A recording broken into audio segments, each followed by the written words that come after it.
नमस्कार साथियों, मेरा नाम संजय कुमार। इस वीडियो में आप पढ़ेंगे कि समांतर श्रेणी का अक्सर पूछे जाने वाला सवाल। तो आपका जो सवाल है और ये ना सिर्फ आपका यूपी बोर्ड में और आपके ठीक है आपका जो सीबीएसई बोर्ड है उसमें भी अधिकांशतः पूछा जाता है। तो बात करते हैं आपके सवाल की, जिसमें कह रखा है एक समांतर श्रेणी के 11वें पद का 18वें पद से अनुपात 2:3 है। 5वें पद का 21वें पद से अनुपात ज्ञात करो। साथ ही पहले 5 पदों के योग का पहले 21 पदों के योग से अनुपात भी ज्ञात करो।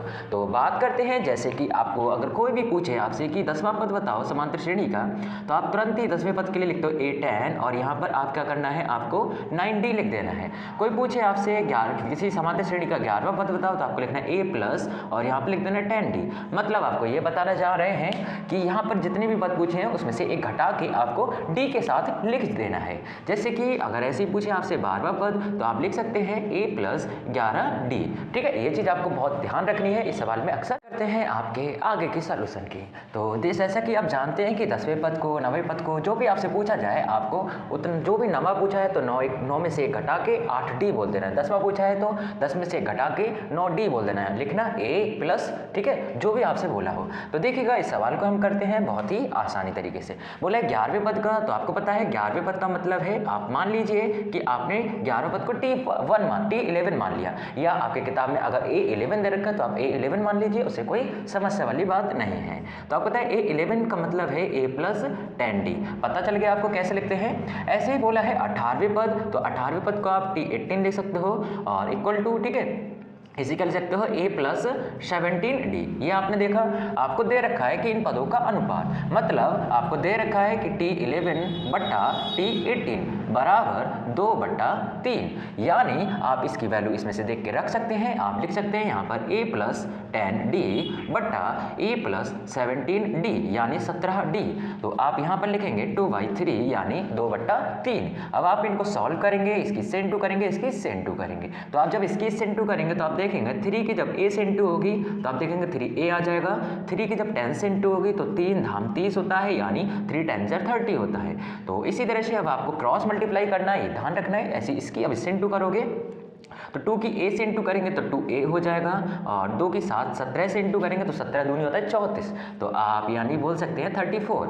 अब आप A को इकट्ठा कर लेंगे और यहाँ पर एक और चीज़ आपको D लिखना था, तो यहाँ पर D लिखेंगे, फिर आप D और A को इकट्ठा कर लेंगे तो आप देखेंगे 3A और ये इधर आके माइनस का 2A हो जाएगा, ये उधर जाके यानी 34D माइनस का 30D। तो इस तरह से आप देखेंगे कि 3 में से 2 जाता है, मिलता है आपको 1, और ऐसे ही यहाँ पर 34 में से 30 जाता है तो आपको मिलता है 4। ठीक है, ये चीज़ आपको ध्यान रखनी है। तो इस तरह से आपको 4 मिल जाएगा, और जब 4 मिल जाएगा तो आप 4D बोल सकते हैं। आपको अनुपात लेना है तो आप बोल सकते हैं, या आप इसको थोड़ा सा माने तो आप बोल सकते हैं A= आप 4D लिख सकते हैं। ठीक है, ऐसा भी आप कर सकते हैं, या फिर आप क्या कर सकते हैं, देखिएगा सिंपल सा तरीका, आप ऐसे भी कर सकते हैं। दूसरा तरीका है आप A/D ले लीजिएगा, कि यानी A/D मतलब A जो है इधर लिख दिया, D आपने इधर ले लिया, तो आप 4:1 बोल सकते हैं। मतलब आपको क्या ध्यान रखना है, कोई बोले आपको अनुपात निकालना है तो आप बोल सकते हैं 2x 3y। कोई बोले इनका अनुपात बताना तो आप लिखो xy, मतलब इधर जो लिखा है उसके साथ लिखा, इक्वल टू इधर जो लिखा है उसको इसके साथ लिखा।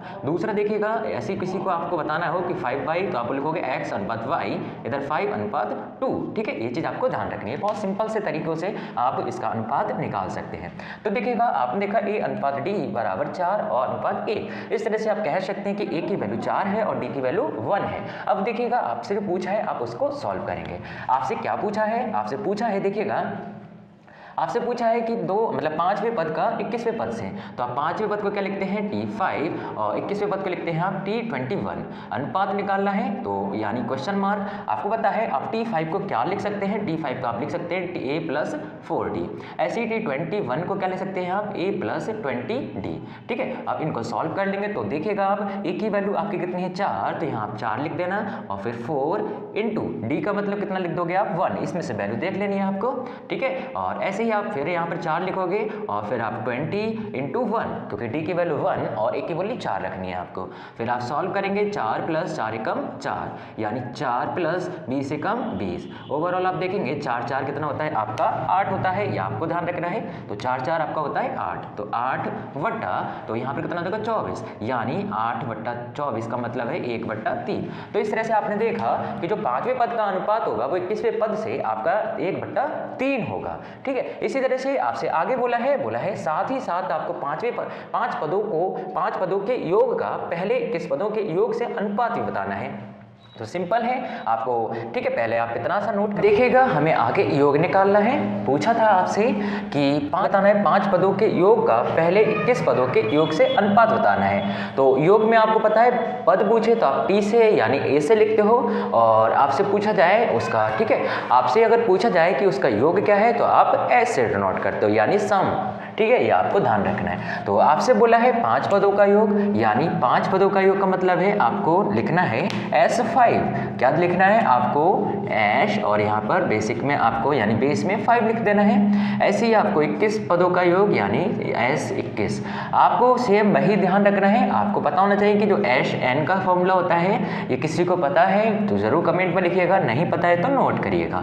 आपको ध्यान रखना है कि जो एस एन का फॉर्मूला होता है n/2 ब्रैकेट में होता है 2a प्लस फिर लिखा होता है n-1 और फिर होता है d, ये आपको ध्यान रखना है। तो आप इस फॉर्मूले का इसमें सहारा लेंगे तो आप क्या कर सकते हैं, यहाँ पर देखिएगा 5 का मतलब है n की वैल्यू आपको दे रखी है, तो आप यहाँ लिखेंगे 5/2 ब्रैकेट में 2 इंटू, अब देखिएगा आपको a की वैल्यू कितनी है 4, आप एक लाइन में इस सवाल को कर सकते हैं, ये आपको ध्यान रखना है। तो 2a प्लस फिर आप n का मतलब 5 - 1 यानी d का मतलब आपने पढ़ा कितना है आपका 1, सेम ऐसे इसमें पुट करेंगे तो आप लिखेंगे इसमें 21/2 और यहाँ पर लिखेंगे 2 गुणा और फिर 4, क्योंकि d लिखना है आपको, सॉरी a लिखना है 2a प्लस n-1d, तो n-1d, तो n का मतलब यहाँ पर कितना है 21 - 1 यानी, और d का भी मतलब कितना है 1।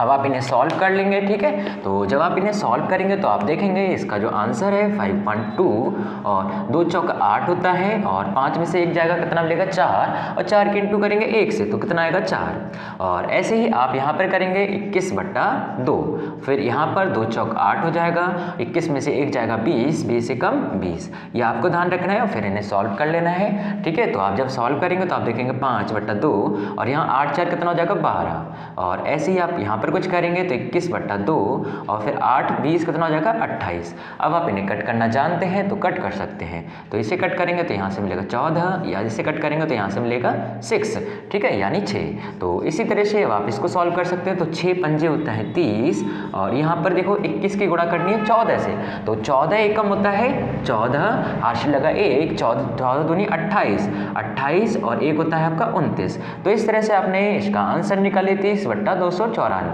काटना चाहे तो आप इसे कट कर सकते हैं, तो 2 एकम 2, 2 पंजे 10 यानी 2 से कट कर लिया, ऐसे 2 एकम 2, 2 चौक 8 और 2 सत्ते 14। तो इस तरह से आपने देखा 15/147। फिर देखिएगा क्या ये 3 से कट रहा है, ऑब्वियसली ये 3 से कट रहा है, तो 3 पंजे 15, 3 चौक 12 और 3 निम 27। तो इस तरह से आपने फाइनल इसका योग का अनुपात और पदों का अनुपात आपने निकाल लिया, ठीक है। तो आपको ये वीडियो कैसी लगी आप लोग जरूर कमेंट बॉक्स में लिखिएगा, और आपको किस टॉपिक पर आपको क्लास चाहिए आप कमेंट बॉक्स में जरूर बताइएगा, ठीक है। नमस्कार, धन्यवाद।